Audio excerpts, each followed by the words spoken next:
ये है कॉम्बिनेशन।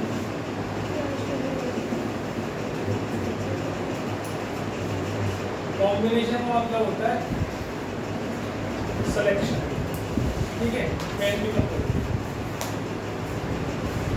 एक दो भी कर दो बस बस बस बस बस बस। अगर बंद भी कर सकता तो और अच्छा हो जाएगा। किसी को गर्मी लगे तो मेरे पास आ जाना, आगे से इसी की आवाज, ठीक है। तो सिलेक्शन कॉम्बिनेशन का मतलब क्या होता है? सेलेक्ट करना। अभी हमने पीछे जो पढ़ा परमुटेशन, उसका मतलब था अरेंज करें, ठीक है। अब 5 बच्चे बैठे, मुझे 2 को पार्टी देनी है, तो मैं 2 बच्चों को सेलेक्ट करूंगा, तो मैं कितनी तरह से उसको सिलेक्शन कर सकता हूँ। अब यहाँ पर अरेंजमेंट नहीं है, तो यहाँ केवल और केवल इस फॉर्मूले से ही जो एनसीआर वाला है उसी से ही हम करेंगे क्वेश्चन।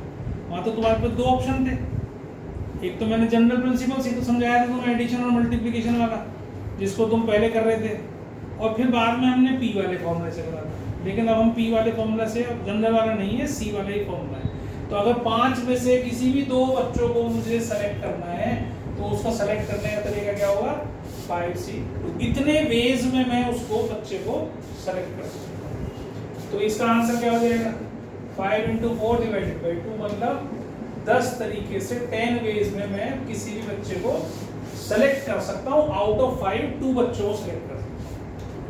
समझ में आ गई बात? एंड और वाला सिस्टम यहाँ भी वही है। अगर दोनों काम इकट्ठे करने हैं कि भाई ये भी करना है, इसको भी सेलेक्ट करना है, इसको भी सेलेक्ट करना है।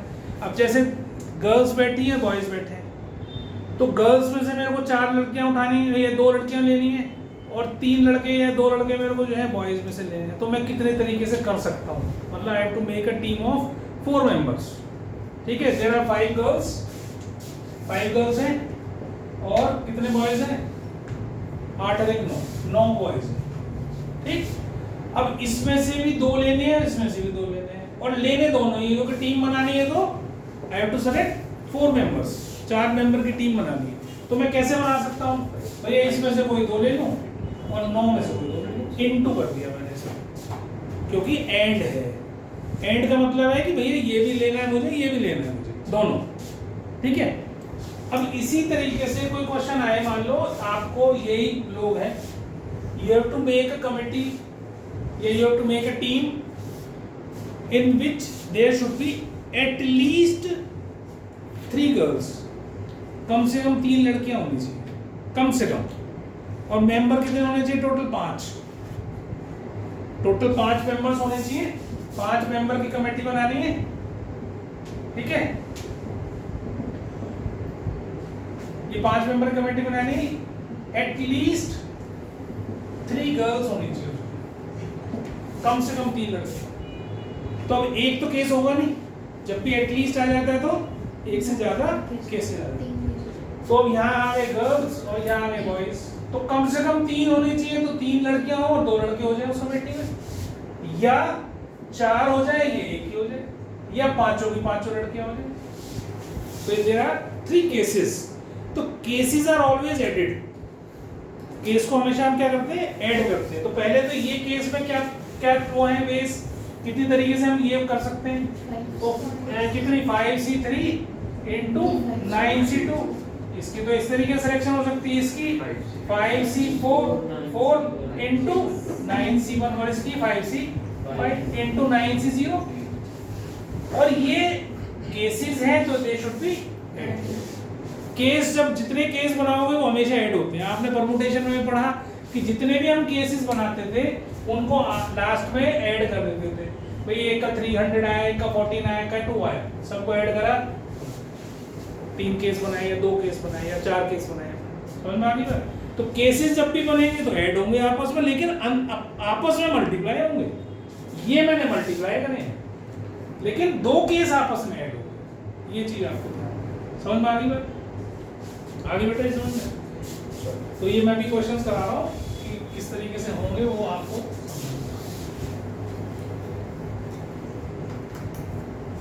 बहुत मुश्किल नहीं है, आराम से समझ में आ जाएगा। परमुटेशन समझ में आ गया तो कॉम्बिनेशन अपने आप समझ में आ जाएगा।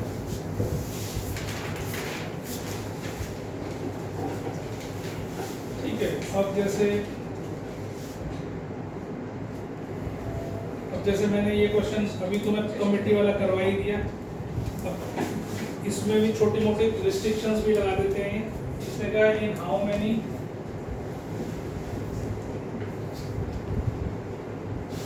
ways can a cricket 11 be chosen out of a batch of 15 players if number 1 there is no restriction। ठीक है, on the selection।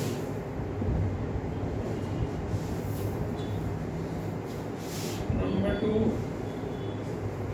a particular player is always chosen। Number 3, particular player is never chosen। ठीक है, तो किस तरीके से करेंगे इसको?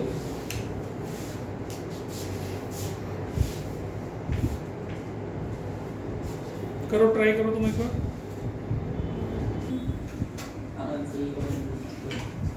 ठीक है जी, तो पहला answer when there is no restriction 15C solve नहीं करना इसको, बहुत लंबा हो जाएगा। 15C 11 15 प्लेयर थे, 11 चूज करने हैं। अब उसने कहा particular player is always chosen, हमेशा सेलेक्ट होना ही होना है वो। 14C 1 into 14C नहीं, जल्दी मत करो, सुनो मेरी बात। एक प्लेयर चूज होना है तो वो तो पक्का है कि भाई ये क्रिकेटर जो आजकल कैप्टन बना हुआ है भाई शुभमन गिल तो रहेगा ही रहेगा, है ना, उसको तो चूज करना ही करना है। तो अब तुम्हारे को सिलेक्शन करने के लिए कितने बंदे रह गए और कितने टोटल रह गए? नहीं, टोटल कितने रह गए? 15 में से एक कम हो गया 14, और तुमने सेलेक्ट कितने करने? 10। तो एक तो सेलेक्ट हो चुका ऑलरेडी, वो तो सेलेक्टेड है। तो कितने तरीके से करोगे? 14 से 10। तो एक तो ऑलरेडी सिलेक्टेड है, वो तो कंफर्म्ड है भाई, या कह लो कि 1C1। तो एक तो कंपल्शन है तुम्हारी, इसे तो करना ही भाई, है ना। अब उसने कहा पर्टिकुलर प्लेयर 15 में तो है, पर उसको सेलेक्टर्स कभी खिलाते नहीं। 14C 11 अब 14C अब बात नहीं है ना, अब समझ में आ गई बात। भाई आपको 11 ही सेलेक्ट करने हैं, और एक प्लेयर को तो तुमने बस रखा हुआ है 15 में, है ना, बैठा रखा है, तो बेचारे को नहीं खिलाना। सर सेकंड वाला नहीं आया। सेकंड वाला नहीं आया। सेकंड वाला क्यों नहीं आया? सचिन तेंदुलकर को तूने पक्का कंफर्म है, वो तो रहेगा ही टीम में। तो अब कितने सेलेक्ट करने हैं तेरे को? उन 15 में सचिन भी है, तो अब तेरे पास सचिन को साइड कर दिया तुमने, है ना। तो कितने प्लेयर टोटल रह गए? 14 रह गए। अब कितने सेलेक्ट करने थे तुझे? 11। तो एक तो कर चुकी, अच्छा उसमें से चला गया, चला ही गया। अब कितने बच गए? 10। ठीक है, समझ में आ गई मेरी बात? निखिल को आगे समझ में? ठीक है जी। अब आपके पास 9 विमेन है और 8 मेन है, और आपको 12 मेंबर की कमेटी बनानी है। कम से कम 5 होनी चाहिए लेडीज, 5, 7 ही हो जाए, 6 ही हो जाए, 6 ही हो जाए, 7 ही हो जाए, 5 ही हो जाए, और ये 8 हो जाए, ये 4 हो जाए, ये 9 हो जाए, और ये कितने हो जाए? 3। तो 9 से ज्यादा हो नहीं सकते। 12 तो नहीं आया। कैसे आएगा बेटा? औरतें टोटल जो है 9 है, तो कहाँ से पलट करेगी फिर? तुमने बना दिया, तो बनाया कैसे तुमने? फिर उसमें लिखा क्या होगा? यहाँ अगर 10 कर दिया तो 10 कहाँ से आ गई? लेडीज तो हमारे पास ना ही नहीं है, ठीक है, तो अब हमने क्या करना है 9C5 इंटू 8C7, ये तो एक केस हो गया। दूसरे वाले को प्लस करेंगे 9C6 इंटू 8C6, फिर करेंगे 9C7 इंटू 8C5, फिर लिखेंगे 9C8 इंटू 8C4 और फिर 9C9 इंटू 8C। ठीक है, तो 5 केसेस बन गए हमारे, इसको सॉल्व कर लेना। अब ये सॉल्व कर करके दिखाने सारे आपको, छोटे छोटे नंबर हैं, इनको सबको सॉल्व करना है। ये मैंने तरीका तो बता दिया है करने का, किस तरीके से आपको सॉल्व करना है। अच्छा, अब एक बात और समझना, इसमें तो शायद नहीं बनती बात, नहीं तो कई सारे क्वेश्चंस में ऐसा हो जाता है, जो हमने ये प्रॉपर्टी पढ़ी थी ना NCR is equal to NCN minus R वाली, वो वाली प्रॉपर्टी काम आ जाती है। जो आएगी तो मैं समझाऊंगा, है ना, यहाँ तो समझ में आ गई थी, क्योंकि 9C5 और 9C4 किसी क्वेश्चन में हो तो वहाँ पर दोनों का आंसर सेम ही आ जाएगा। तो अभी आपको इसको सॉल्व करना है। तो ये मैंने आपको बता दिए, किस तरीके से करोगे देख लो एक बार, फिर भी समझा देता हूँ, इसको भी देख लो एक बार किस तरीके से आपको करना है। फॉर्मूला नहीं लगाना है और इस प्रॉपर्टी का भी यूज करना है। देखो कैसे करना है सॉल्व करने के लिए। ये आपके पास 8C7 मैं यहाँ लिख रहा हूँ एक बार, और फिर आपको समझाता हूँ। अब उतारने नहीं लगना, और मेरी बात ध्यान से सुनोगे तो तुम्हें समझ में आएगी भी और आसानी से कर पाओगे। ठीक है, यहाँ जितना छोटा नंबर होता है उतना अच्छा होता है तुम्हारे लिए। तो तरीका बताया था ना मैंने, नीचे 2 है तो 2 फैक्टर आएंगे, नीचे 2 फैक्टर लगाएगा, 3 है तो जितना छोटा हो 5 तक क्यों जाऊंगा मैं सॉल्व करने के लिए। तो मैं क्या करता हूँ, इसको 9C5 को मैंने इस प्रॉपर्टी से 9C4 लिख सकता हूँ। 9 माइनस 5 कितना होता है 4, तो ये किसके बराबर हो जाना चाहिए 9C4 के जाना चाहिए। ये कितना हो जाना चाहिए 8C1, NC1 तो N ही होता है, तो पता है 8 ही आ जाएगा आंसर। ये क्या हो जाएगा 9C3, ये क्या हो जाएगा 8C2, ये क्या हो जाएगा 9C1, ये क्या हो जाएगा 8C3, ये क्या हो जाएगा 9C1, और ये तो 8C4 ही रहना है, इसका तो कुछ करना नहीं। और 9C9 जो है 9C0 हो जाएगा, है ना, ये तो छोटा ही है। अब इसको सॉल्व करोगे तो ये सबसे बड़ा नंबर है। अब 9 into 8 into 7 into 6 upon 4 factorial, 4 into 3 into 2 into 1, 4 2 8 हो गया और 3 2 6 हो गया, तो कितना बन गया आपके पास है 63 इंटू 2 126 हो गया। इतना ही 126 आ गया। 8C1 तो 80 होता है, NC1 इज N, तो 126 इंटू 8 आ गया पहला। 9C3 में क्या करूंगा जी मैं 9 into 8 into 7 divided by 3 factorial, तो 3 3 से 9 और 2 4 से 8, तो ये कितना हो गया 12 7 84 84। और 8C2 को सॉल्व करोगे तो 8 इंटू 7 बाई 2 मतलब कि 420 है। ठीक है, फिर 9C1 तो 9 ही होता है। 8C3 सॉल्व करना है तो 8 into 7 into 6 divided by 3 factorial, ये इससे कट गया 56 आ जाएगा। 9C1 इज अगेन 9, है ना। 8C4 को तो सॉल्व करना पड़ेगा, 8 into 7 into 6 into 5 divided by 4 factorial है तो 4 इंटू 3 इंटू 2, तो इसे सॉल्व कर लो आप, 3 2 से 6 कट गया, 4 2 से 8 हो गया, तो 35 दूनी 70 70 आ जाएगी। प्लस ये 9C0 इज 1 और 8C3 को करोगे तो 8 into 7 into 6 divided by 3 factorial मतलब 6 ही कट गया 56। तो इस तरीके से सॉल्व करोगे, नहीं तो सारों में अगर फॉर्मूला लगाते रहोगे NCR का तो एक ही क्वेश्चन सॉल्व कर पाओगे पूरे क्वेश्चन पेपर में। कम से कम 15 मिनट ले लेगा इतना बड़ा, और आंसर आपको लिखना होता है इसका जरूरी है। ठीक है, तो इतना इसको टाइम नहीं होता आपके पास कि आप इसमें फॉर्मूला लगा करके करते हो, इसीलिए मैंने ये तरीका सिखाया आपको। ठीक है, समझ में आ गई बात। तो इस तरीके से आपको सॉल्व कर लो, उसको लिखना है तो कितना आ जाएगा वो फाइनल आंसर बता दूंगा। तो इसका जो ये वाला पार्ट है, विमेन कितने केसेस में मेजॉरिटी में है, तो मेजॉरिटी में कहाँ है, मेजॉरिटी में है इसमें, तो ये इन सबको ऐड कर देना, है ना। ये सब ऐड कर देना, और जब से मेन मेजॉरिटी में वो ये दो है तो आप इनको ऐड कर देना, दोनों का आंसर आ जाएगा। ये सेकंड का आंसर हो जाएगा, ये फर्स्ट का आंसर हो जाएगा। ठीक, समझ में आ गया? क्वेश्चन ये है, पहला तो क्वेश्चन ये है कि how what is the number of ways of choosing 4 cards from pack of 52 cards. वो तो आपको पता है 52 सी ये पहले वाले, उसमें से अब इसने कहा है जो ये टोटल है इनमें से कितने ऐसे होंगे जो 4 cards are of the same suit, चारों कार्ड जो आए वो एक ही सूट से आए। अब अगर एक से कह रहा है तो वो किसी से भी आ सकता है।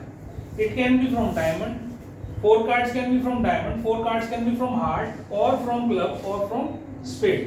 तो इसमें कितने कार्ड हैं? 13, उसमें से कोई 4 चूज कर लिए मैंने, या मतलब प्लस और 13C4 plus 13C4 plus 4 case हो सकते हैं। It can be from diamond, it can be from heart, from club, from spade. समझ में आ गया? तो इसको हम कैसे लिख सकते हैं? 4 into 13C4, चार एक सी चीज जुड़ रही। तो ये पहला पार्ट हो गया। दूसरा उसने कहा है कि 4 cards belong to 4 different suits. अब गलत हो गया। इसका मतलब ये है कि 4 कार्ड चारों डिफरेंट सूट्स को, मतलब एक एक सूट से एक एक कार्ड आए। 13C1 ऐसा होगा? 13C1 तो 13C1 तो यहाँ से 1 आ जाए into 13C1 into 13C1 into 13C1। अब एक बात समझ लेना मेरी बात ध्यान से, कंफ्यूजन भी नहीं होगी, गलती भी नहीं होगी। ये जो नीचे नंबर तुम लिखते हो ना, इनका टोटल वो होता है जितने टोटल कार्ड्स आपको निकालने हैं। अगर मल्टीप्लिकेशन में लिखे हैं तो ये 1 1 1 1 सबको ऐड कर दो, कितना हो गया? 4। मल्टीप्लिकेशन की बात कर रहा हूँ। एडिशन में देखो सबके नीचे 4 है, तो टोटल 4 कार्ड्स, इससे ज्यादा नहीं हो सकते। अब तुम इसमें अगर मल्टीप्लाई लगा दोगे तो समझ लो 16 कार्ड्स निकाल लिए तुमने, और 13 में से 16 तो वैसे नहीं निकल रहे। बात समझ में आ रही है? तो ये आपको ध्यान रखना है कि ये टोटल कार्ड्स 4 ही होने चाहिए जितने आपको निकालने हैं। अब आ जाओ third, face cards. 4 face cards मैंने बताया 12 होते हैं, 12C4। फोर्थ आ जाओ जी, 2 are red cards and 2 are black card. तो 2 कितने? 26 रेड है, 26 ब्लैक है। तो 26 में से कोई 2 ब्लैक निकल गए और 2 रेड निकल गए। एंड है 2 are red cards and 2 are black cards है, प्लस नहीं कर देना, नहीं तो 2 ही कार्ड रह जाएंगे खाली। तो टोटल कितने करने हैं? 4। तो मल्टीप्लिकेशन वाले केस में इन दोनों का सम टोटल कार्ड्स के बराबर आना चाहिए। एडिशन वाले में टोटल कार्ड्स 4 ही होते हैं, नीचे सारे निकाल लेते हैं अलग अलग में से। अब आ गया हमारा 5th वाला पार्ट। आगे उसने कहा cards are of the same colour, या तो चारों रेड होंगे या चारों ब्लैक होंगे। तो 26 4 प्लस 26 समझ में आ गई बात? अब ये बहुत इंपॉर्टेंट है, अगले साल जब प्रोबेबिलिटी करोगे या इस साल भी करोगे तो ये सारे केसेस कार्ड्स के बहुत सारे क्वेश्चन आएंगे। तो कार्ड्स को अच्छे से समझ लो, क्वेश्चन को समझ लो, क्योंकि यहाँ जो तुमने करा है ना, इसके बाद प्रोबेबिलिटी आपकी 99.99% सॉल्व है। ये जो तुम निकालना सीख रहे हो ना, इसके बाद जब वो कहेगा फाइंड द प्रोबेबिलिटी, या तो नंबर ऑफ वेज कह रहा है, वहां कहेगा find the probability of getting 4 cards of the same suit if 4 cards are selected, ऐसा बोलेगा वो। प्रोबेबिलिटी निकालो, तो प्रोबेबिलिटी में केवल डिनोमिनेटर में 52C4 होना जाएगा जो तुमने टोटल निकाला, क्योंकि इन टोटल केसेस में से ही ये केसेस बनाए हैं हमने। ये तो टोटल केस है, ये 4 कार्ड हम कैसे निकाल सकते हैं? नंबर ऑफ वेज बताओ। तो प्रोबेबिलिटी करते वक्त केवल ये केस अगर आपको आते हैं तो पहले का आंसर प्रोबेबिलिटी आपकी हो जाएगी इतनी, बस काम खत्म हो गया। ये सीखना है प्रोबेबिलिटी, लेकिन ऊपर का हिस्सा नहीं आता हो सॉल्व करना तो नीचे का तो सब हो जाता है, तो गलत हो ही जाना है। तो सीखना में इस साल है, अगले साल तो हो ही जाएगा। ठीक है, तो यहाँ पर इस पे जोर लगाना, ये चैप्टर बहुत इंपॉर्टेंट चैप्टर है और आपको ध्यान देके करना है ये अगले साल के पॉइंट ऑफ व्यू से। परमुटेशन कॉम्बिनेशन दोनों बढ़िया चैप्टर्स हैं। ठीक है जी, अब आ जाओ। तो जितने भी क्वेश्चन हम करेंगे वो कोई सा भी प्रोबेबिलिटी के केस में आ सकता है। अब इसने बोल दिया हमें, अगला क्वेश्चन दे दिया इसने हमको, एक तो कमेटी वाला तो तुमने कर ही लिया, और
क्वेश्चन है ये, पहला क्वेश्चन देखो, बहुत आसान सा क्वेश्चन है। 16C3 into 7C2। तो 23 एप्लीकेंट्स है टोटल, 5 टीचर सेलेक्ट करने हैं, 2 पोस्ट रिजर्व हैं एससी कैंडिडेट्स के, और उसमें 7 एससी कैंडिडेट्स हैं। इस 23 में 7 एससी कैंडिडेट्स हैं। तो जनरल कैटेगरी या जो भी कैटेगरी कह लो वो तो हो गए 16, और एससी वाले जो रिजर्व कैटेगरी के हैं वो 7। आपको टोटल 5 टीचर सेलेक्ट करने हैं, और 2 उसमें से ये होने चाहिए एससी वाले, और बाकी 5 में से 3 ही बच गए, और करने दोनों सेलेक्ट हैं। तो 16C3 into 7C, ये नंबर हो गया। समझ में आ रही बात? तो टोटल आपको 5 कैंडिडेट्स लेने थे, और टोटल आपके पास 23 एप्लीकेंट्स थे।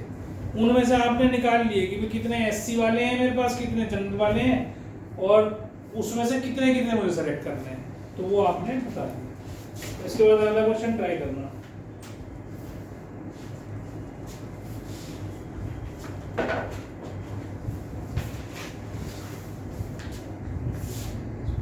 हो गया सबका? मिटा दूं क्वेश्चन, मिटा दूं क्वेश्चन ऊपर वाला लास्ट में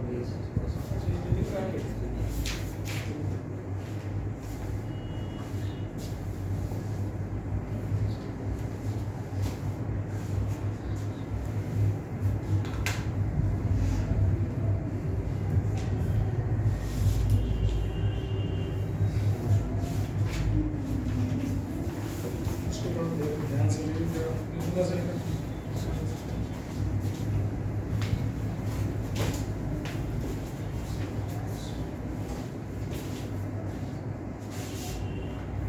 क्वेश्चन है, बॉक्स में 5 रेड बॉल्स हैं और 6 वाइट बॉल्स हैं। 6 बॉल सेलेक्ट करनी है। How many ways can 6 balls selected so that there are at least 2 balls of each colour. आपको रेड और वाइट सेलेक्ट करनी, कम से कम 2 बॉल होनी। टोटल कितनी करनी सेलेक्ट? 6 बॉल। तो कम से कम 2 हो, तो 2 इसको ले लूं, 4 इसको ले लूं, 3 इसको ले लो, 3 इसको ले लो, 4 इसको ले लो, 2 इसको ले लो, इससे कम नहीं कर सकता क्योंकि there should be at least 2 balls of each colour. तो आपके पास 3 केस बन गए। तो पहला केस बना 5C2, 5 में से कोई 2 into 6C4 plus 5C3 into 6C3 plus 5C4 into 6C2। अब 5C2 को तो आप आराम से कर सकते हो, 5C2 ऐसे लिखता हूँ, इसको 6C2 लिख लूँ और इसको भी 5C2 लिख लूँ, इसको 6C3 रखता हूँ, इसे 5C1 लिख लूँ, इसे 6C2 रखता हूँ। तो ठीक। 5C4 कैसे लिख सकते हैं? क्यों? क्योंकि एक ही बॉल बचेगी ना, दो बॉल बचनी चाहिए। टोटल 6 बॉल लगा लेते हैं। बट इसमें लिखा ना कि देयर आर एटलीस्ट 2 बॉल्स। हाँ, तो 2 बॉल कम से कम इसकी आ गई ना, 2 इसकी भी है, 2 इसकी भी है। कम से कम 2 बॉल ईच कलर की होनी चाहिए। टोटल 6 बॉल निकाल ली थी। ठीक है, अब इसको सॉल्व करना है। तो 5C2 कितना होता है 10, 6C2 कितना होता है 15 और 5C2 हो गया 10 और 6C3 कितना हो गया 20 और 5C1 हो गया 5 और ये कितना हो गया 6C2 कितना था 15। तो आपका 150, 200 और 75। तो 5, 2, 4 तो टोटल कितना हो गया 420। ठीक, मेरे ख्याल से इस तरीके से जो प्रॉपर्टीज मैंने बताई उससे तुम्हें सॉल्व करने में आसानी होगी। नहीं तो फॉर्मूला लगाते रहोगे तो बहुत लंबा चौड़ा पहुंच जाएगा। अगला बताओ जी कैसे करोगे। समझ में आ गया सबको? इसको उतार लो फटाफट से, फिर अगला समझाता हूँ।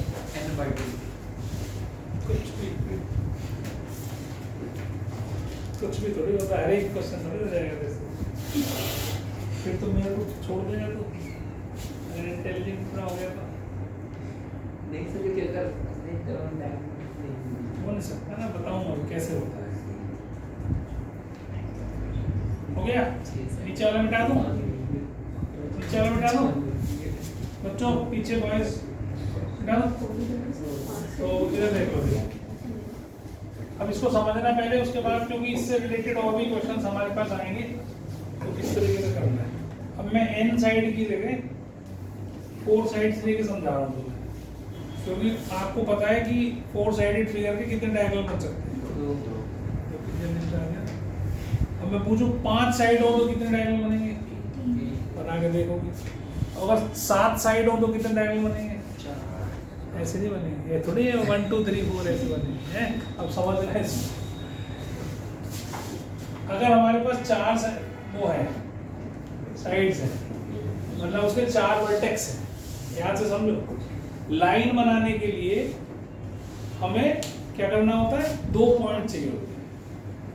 कितनी भी लाइन बनानी है हमने, कोई भी लाइन बनानी है, तो कोई लाइन बनाने के लिए minimum there should be 2 points, उन्हीं को तो जोड़ देते हैं तो हमारी लाइन बन जाती है।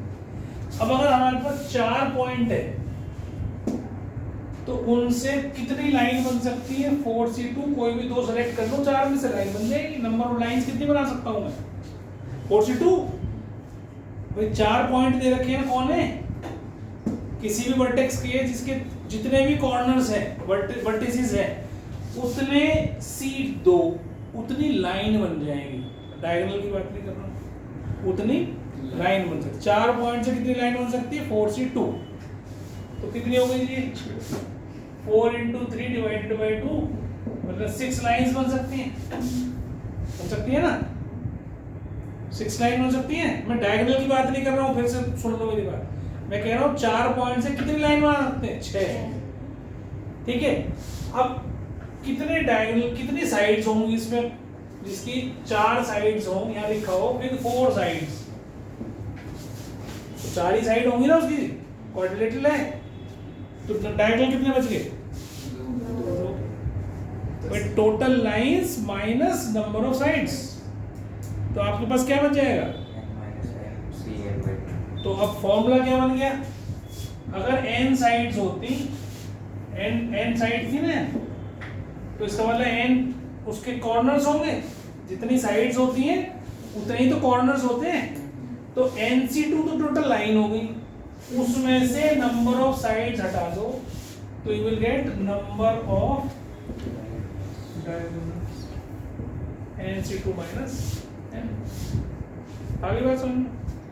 अब आपके पास कितनी भी हो, जैसे मैंने कहा 6 साइड्स होती तो 62 कितना हो जाता 15, उसमें से 6 माइनस कर दो, मतलब 9 डायगोनल्स बनते जिसकी 6 साइड्स होती। सुन रहा है भाई? 4-5 बता रहा था है? सोच रहा था कुछ सिमिलैरिटी सी बन जाए है, इसके 1, इसके 2, इसके 3। तो मैं अभी क्वेश्चन ही लिख देता हूँ ताकि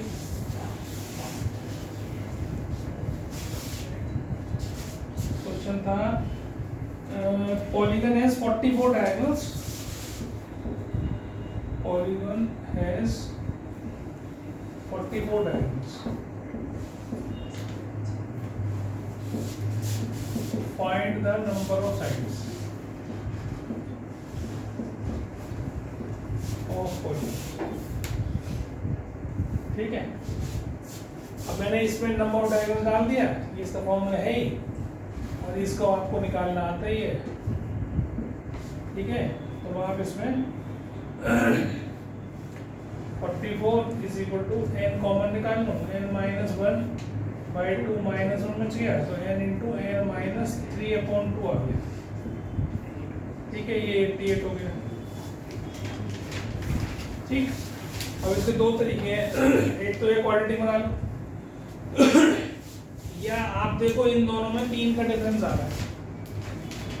88 के ऐसे फैक्टर्स बना दो जिसमें 3 का डिफरेंस आता हो, बन सकते हो मुझे? तो मैंने लिख लिया तो 11, तो इसको लिखा 11 इंटू 8 और n इंटू n माइनस 3, तो n कितना हो गया 11।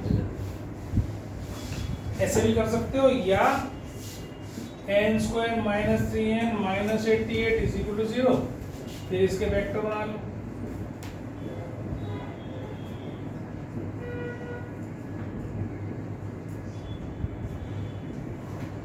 n minus 11 n plus 8 n आगे 11 और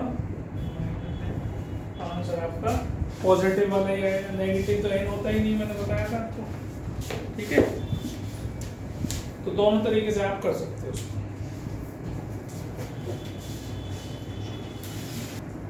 क्वेश्चन ये है कि 10 पॉइंट है प्लेन में, ऐसे कोई भी 10 पॉइंट लगा, ठीक, 10 पॉइंट।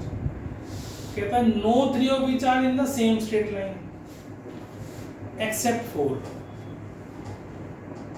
4 पॉइंट्स को छोड़कर कोई भी 3 पॉइंट एक लाइन में नहीं है, पर 4 हैं। क्या बोला उसने? No 3 of which are in the same straight line except 4 points which are collinear. Collinear क्या होता है? एक लाइन में होने वाले, है ना? तो मतलब मैं पहले 4 पॉइंट ही बना लूँ ऐसे जो एक लाइन में, ये बना दी मैंने। ठीक है, इसके अलावा जो पॉइंट्स मेरे पास बचे उनमें से कोई भी 3 लाइन पॉइंट, 4 4 8 और एक और बना लेता हूँ यहाँ कहीं ऐसे। ठीक है, थोड़ा सा और ऊपर बना दो इसको, और एक और बना लेता हूँ जो 4 है। ये 4 तो हैं एक लाइन में, ये। इसके अलावा कोई भी पॉइंट आप देखो एक लाइन में नहीं है। किसी को भी ज्वाइन करोगे तो 3 पॉइंट एक लाइन में नहीं आ रहे। देख लो, ज्वाइन करके देख लो, इसको भी ज्वाइन कर लो, इसको भी ज्वाइन कर लो, इसको भी ज्वाइन कर लो, इसको भी ज्वाइन, कहीं ज्वाइन कर लो तो 4 ही पॉइंट को भी नहीं दे रखा है सबसे, है ना? तो कहता है find the number of straight lines obtain from the pairs of these points. कितनी लाइन बना सकता हूं मैं इससे? How many lines can be drawn with the pairs of these points. भाई लाइन बनाने के लिए 2 ही पॉइंट चाहिए ना, इसलिए पेयर कह रहा है वो। अब सुनो ध्यान से, ठीक है। अब पहले टोटल कितनी लाइन बना सकता था मैं इसे 10 पॉइंट से? ये तो टोटल लाइंस हो गई, है ना? इसमें से वो माइनस करो जो 4 पॉइंट से लाइन बनती है आपस में। भाई 4 तो एक ही लाइन पे आ गए ना, तो इनसे वैसे अगर ये नॉन कोलिनियर पॉइंट्स होते सारे तो टोटल इतनी होती ना। तो टोटल कितनी लाइन बनती है इससे? मतलब 45 लाइंस होती हैं। Total 45 lines. लेकिन उसमें से 4 पॉइंट क्योंकि कोलिनियर हो गए तो आपने कितनी लाइन मिस कर दी जो बनती लेकिन नहीं बनी उन कोलिनियरिटी की वजह से।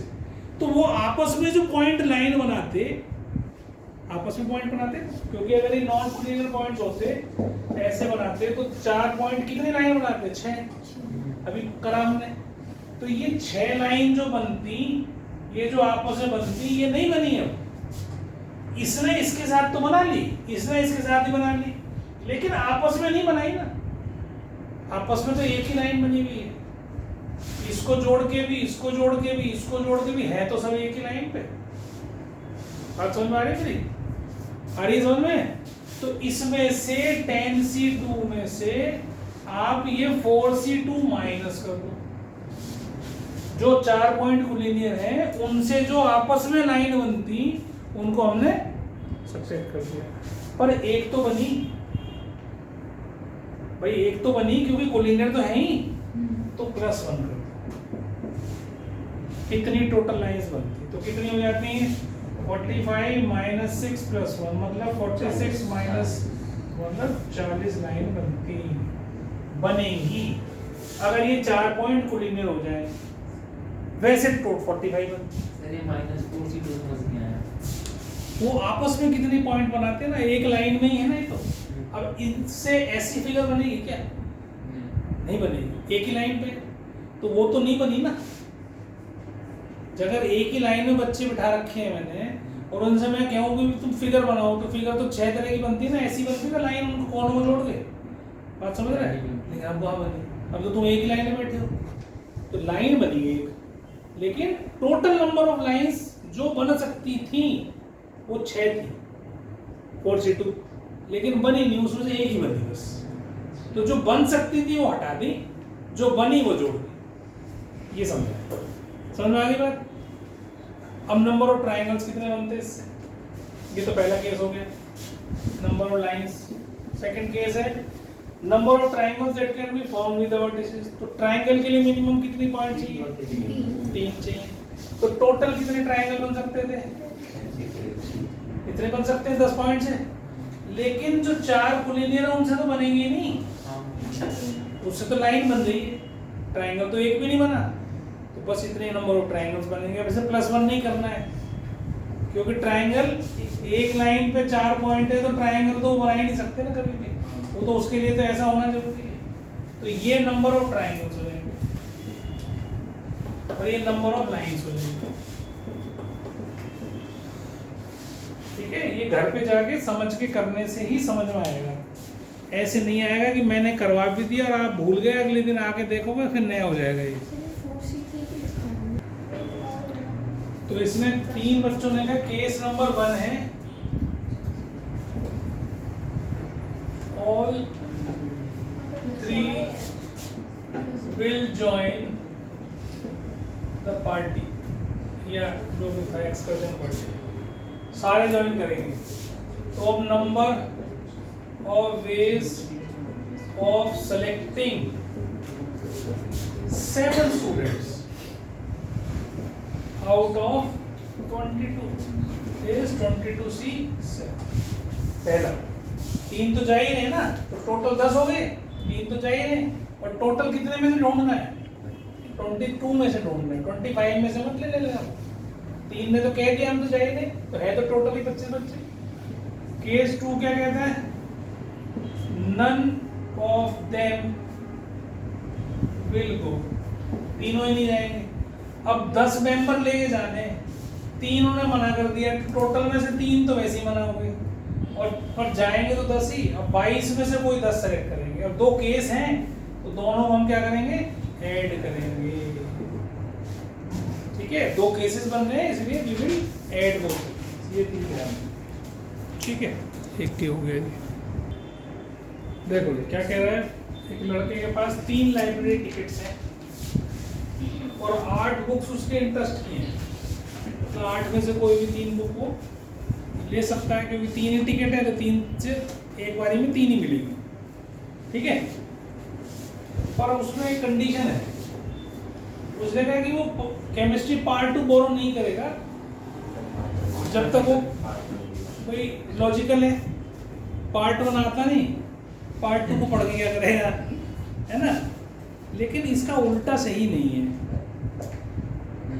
He can buy chemistry part 1, अब 1 लेगा तो जरूरी नहीं पार्ट 2 लेगा, पर ये जरूरी है कि अगर वो पार्ट 2 लेगा तो he has to take part 1 also. पहले पार्ट 1 लेगा जब भी पार्ट 2 पढ़ पाएगा, है ना। तो 2 केस बन गए इसमें। पहला केस क्या हो गया, केस नंबर 1 है जब वो ले रहा है he borrowed chemistry part 8C1 चल he borrowed chemistry part 1, chemistry part 1 उसने बोरो कर ली, ठीक है। तो पार्ट 1 बोरो कर ली तो अब उसके पास क्या कंडीशन रहेगी भाई। अच्छा तुम अपने आप बताओ, क्योंकि मैं बता दूंगा तो फिर तुम तो फिर बेकार हो जाएगा। he does not जल्दी नहीं, he does not borrow part 2 case है, तुम बताओ 6C1 बेटा। कार्ड तो 3 है तेरे पास, तो 1 पे क्यों जा रहा है। तो ये कि 2 तो हम ले चुके हैं ना, पार्ट 1 और पार्ट 2। कहाँ लिया तुमने, ये थोड़ी कहा है उसने कि तुमने ले ली, कोई जरूरी भी नहीं लेगा, तो कोई भी 2 बुक लेगा ना।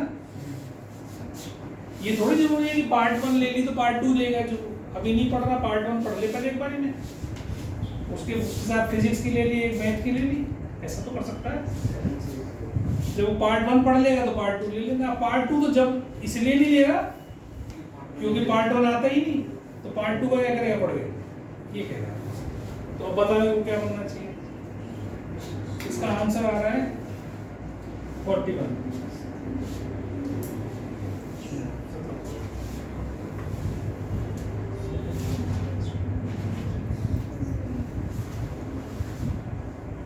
दोनों का अलग अलग आंसर बताओ, फिर जोड़ेंगे उसको।